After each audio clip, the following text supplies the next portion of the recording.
నమస్తే, welcome to NSR news. ఇప్పుడున్న కాంగ్రెస్ ప్రభుత్వం ఏదైతే అధికారంలో ఉందో వాళ్ళు మహాలక్ష్మి పథకం అనేది ఎప్పుడైతే అమలు చేశారో అప్పటి నుంచి ఆడవాళ్ళందరూ ఫ్రీ బస్సులో ప్రయాణించడం అయితే జరుగుతున్నది. మరి ఇటు ఆటో వాళ్ళకైతే జీవన ఉపాధి అనేది తగ్గిపోయింది. ఒకసారి వాళ్ళ మాటల్లోనే కనుక్కుందాం. వాళ్ళకు ఆ గతంలో ఎంత ఆదాయం వచ్చేది, మరి ఇప్పుడు ఎంత ఆదాయం వస్తున్నది, వాళ్ళు ఎలాంటి సమస్యలను వాళ్ళు ఎదుర్కొంటున్నారో వాళ్ళ మాటల్లోనే విందాం పదండి. మనమైతే ఇప్పుడు ములుగు రోడ్లో ఉన్నటువంటి ఆటో వాళ్ళతో అయితే ఉన్నాము. చెప్పండి, మీ పేరు? ప్రభాకర్. అంటే ఆటో ఒక్కటేనా లేకుంటే మీకు సైడ్ బిజినెస్ ఏమైనా ఉందా? ఏం లేదు మేడం. మరి ఎట్లున్నది అంటే గతంలో అప్పుడు బస్సు అమలు కానప్పుడు ఎలా ఉంది, ఇప్పుడు ఫ్రీ బస్సెస్ వచ్చాయి కదా, ఆడవాళ్ళందరూ ఫ్రీ బస్సులోనే వెళ్తున్నారు. మరి ఇప్పుడు ఎలా ఉన్నది, మీ జీవనాధారం ఎలా ఉంది, ఎలా గడుస్తున్నది? చాలా ఇబ్బందికరంగా ఉన్నది ఆటో డ్రైవర్ల పరిస్థితి. ఎందుకంటే సెల్ఫ్ ఎంప్లాయ్ అనేది ఒక విజన్ లేని నాయకుడు ఎన్నుకోవడం కూడా ప్రజలు చాలా ఈ ఫ్రీ అనే విధానం చాలా తప్పు. ఈ తప్పుడు విధానం వల్ల ఆటో డ్రైవర్లే కాదు ప్రతి ఒక్కరు భవిష్యత్తు కూడా దారుణం అయిపోతుంది. ఎందుకంటే మేము సెల్ఫ్ ఎంప్లాయ్, మాకు ప్రభుత్వాలు ఉద్యోగాలు ఇవ్వలే, అయినా కానీ మేము బ్రతుకు తెరువు కోసం మేము ఒక ఆటో కొనుక్కొని నడుపుతున్నాం. అయినా కానీ ఈ ప్రభుత్వం విజన్ లేదు. విజన్ ఉంటే నిరుద్యోగులకు ఉద్యోగాలు చూపించాలి, కానీ ఈ ఫ్రీలు పెట్టడం అయితే చాలా మంచిగా లేదు మేడం. అంటే అంటే అంటే అప్పుడు ఎట్లా ఆడవాళ్ళు ఎక్కేవాళ్ళు, ఇప్పుడు అసలు ఎక్కుతున్నారా ఆడవాళ్ళు ఆటోలలో? బస్సును చూస్తే వాళ్ళు అక్కడనే ఉంటుంది, అది ఎన్ని గంటలు అయినా కానీ ఆ బస్సు వచ్చే అంతవరకు కూడా వెయిట్ చేసి రావట్లేదు. ఇప్పుడు రోజుకి ఎంత వస్తున్నది అసలు మీకు? ఇప్పుడు రోజుకి ఎంత వస్తున్నది, అంతకు ముందు ఎంత వచ్చేది? ఇప్పుడు 200-300 రావడం లేదు. పిల్లలను కూడా స్కూల్కి పంపించే పరిస్థితి కూడా లేదు.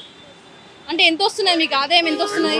200-300 వస్తుంది. అంతకు ముందు ఎంత వచ్చేది? అంతకుముందు 1000 నుండి 600-700 అయినా వచ్చేది అప్పుడు. మరి ఇప్పుడు గవర్నమెంట్ నుంచి మీరు అసలు ఏం కోరుకుంటున్నారు? ఫ్రీ అనేది మాకు అవసరం లేదు అంటే కాదు, ఫ్రీ అనే ఏ ప్రభుత్వంలో కానీ ఫ్రీ పెట్టడం అనేది నేరమే. ఇలాంటి ప్రభుత్వాలను ఎన్నుకోవడం కూడా చాలా తప్పు అనుకుంటా. అంటే ఫ్రీ ఈ గవర్నమెంట్ అని కాదు, ఏ గవర్నమెంట్ కూడా ఫ్రీలు పెట్టద్దు.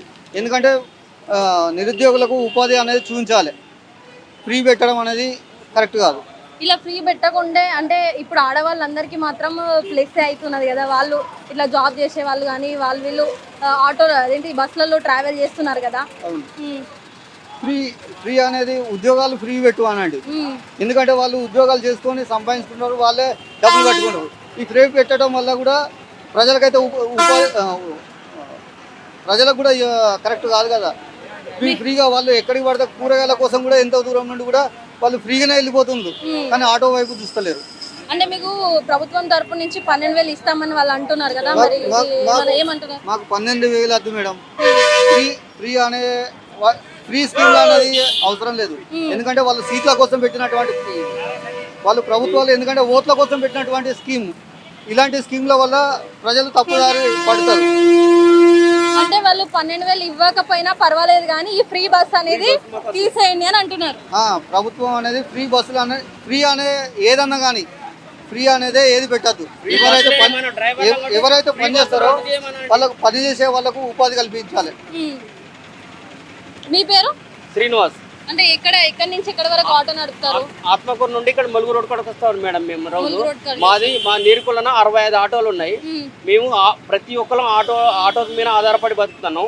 అంత మునుపు 1,800 చేసినాం. ఈ ఫ్రీ బస్సులు పెట్టడం వల్ల ఇప్పుడు 200-300 కూడా వస్తలేవు. పిల్లలను స్కూళ్ళకు పంపించే పొజిషన్ కూడా లేదు. ఈరోజు మమ్మల్ని ఆడవాళ్ళు చూస్తే ఆటో డ్రైవర్లను చీ అని బస్సు ఎక్కిపోయే పరిస్థితి అయి ఉన్నది.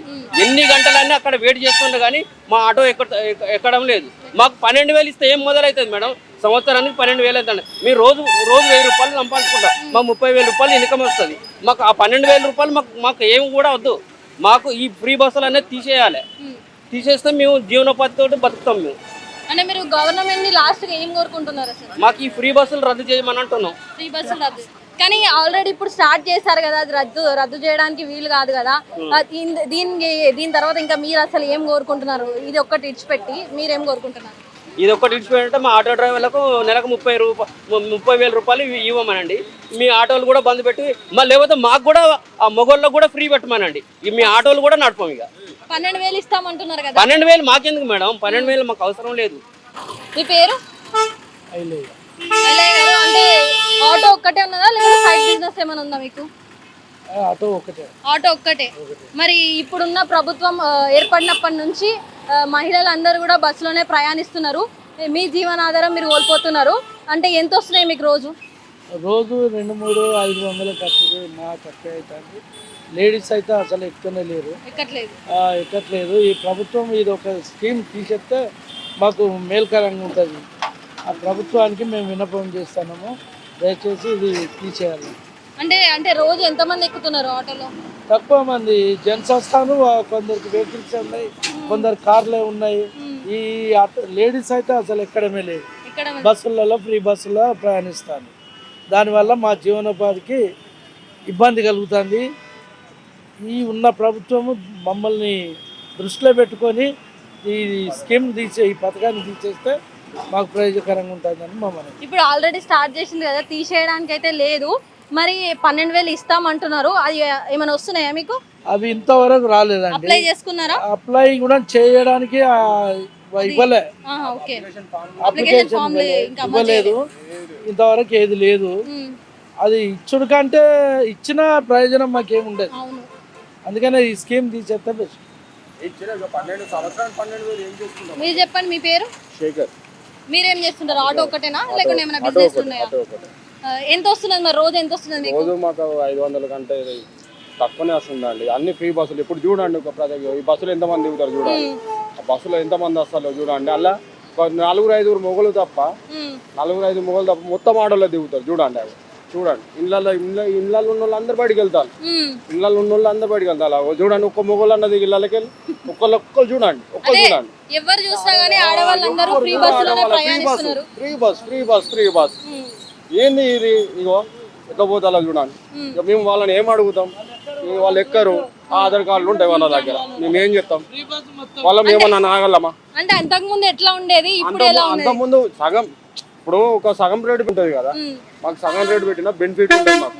ఎందుకంటే సగం రేటు, అరే వాళ్ళకి ఇస్తాను కదా సగం రేటు, ఇల్లు కూడా మిత్తి అయిపోతాయి కానీ ఒక బెనిఫిట్ ఉంటుంది. ఇప్పుడు ఒక్కరు కూడా మెక్కుతలేరు, ఎంతమంది అడుగుతారు చూడండి. ఇంతమంది దిగలాడు. అంటే అంతకు ముందు ఎంత ఆదాయం వచ్చేది, ఇప్పుడు ఎంత ఆదాయం వస్తున్నది? అంతకుముందు మేము 1000 రూపాయలు, కనీసం ఒక 1000 రూపాయలు సంపాదించుకున్నాం. 1000 రూపాయలు అయితే కంపల్సరీ వచ్చేది. డైలీ నైట్ వరకు సంపాదించుకునేది. ఇప్పుడు ఎంత వస్తున్నది మరి? 300-500 వరకు సంపాదించడం ఇబ్బంది అవుతుంది. 300-500 సంపాదించడం కూడా చాలా కష్టం అవుతుంది. మరి చివరిగా ప్రభుత్వానికి ఏం చెప్పాలనుకుంటున్నారు? మీ ఆటో వాళ్ళ తరపు నుంచి ప్రభుత్వాన్ని ఏం కోరుకుంటున్నారు? రేవంత్ రెడ్డికి నమస్కారం ఇచ్చి చెప్తున్నా, ఈ స్కీమ్ తీసేయాలి. దండం పెట్టి చెప్తున్నా, ఈ స్కీమ్ తీసేయండి. ఏదంటే మాకు కూడా కుటుంబాలు ఉన్నాయి, మాకు కూడా ఫ్యామిలీ ఉన్నాయి, మాకు కూడా బాధ్యత ఉన్నది, పిల్లలు ఉన్నారు, తల్లిదండ్రులు ఉన్నారు. మేము కూడా మాట నడుపుకునే బతికేటోళ్ళమే. మేము కూడా స్కూల్ ఫీజులు ఆ ఫీజులు కట్టుకునేటోళ్ళమే. దయచేసి ఇది స్కీమ్ తీసేయండి. దయచేసి మీకు దండం, ప్లీజ్. మీరు మా బాధలు కూడా అర్థం చేసుకోండి సార్, ఇది దండం సార్. సో మరి విన్నారు కదా, గతంలో అయితే 1000 నుంచి 1500 వరకు అయితే మాకు ఆదాయం వచ్చేది ఒక్క రోజుకి. మరి ఇప్పుడైతే కేవలం 200-300 రావడమే కూడా కష్టమే అవుతున్నది. మహిళలు ఎవ్వరు ఇక్కడ కనిపించినా కానీ అందరూ బస్సులోనే ప్రయాణం చేస్తున్నారు. అందరి చేతిలో ఆధార్ కార్డులు పట్టుకొని ఫ్రీగా బస్ ఎక్కి వెళ్ళడమే జరుగుతున్నదని ఆటో కార్మికులు చెప్తున్నారు. ఇంకా ఈ ఫ్రీ బస్సు స్కీమ్ అనేది తొలగించాలని ప్రభుత్వానికి వీళ్ళు ఆటో కార్మికులు అయితే చెప్తున్నారు. ఫ్రీ బస్సు తొలగిస్తే మాకు 12,000 కూడా అవసరం లేదు, కేవలం ఒక ఫ్రీ బస్ ఒక్కటి తొలగిస్తే చాలు, మాకు 12,000 కూడా అవసరం లేదని ఆటో కార్మికులు అయితే చెప్తున్నారు. మరెన్నో అప్డేట్స్ కోసం keep watching NSR news. Cameraman కౌశిక్తో సంతోషి, NSR న్యూస్, వరంగల్.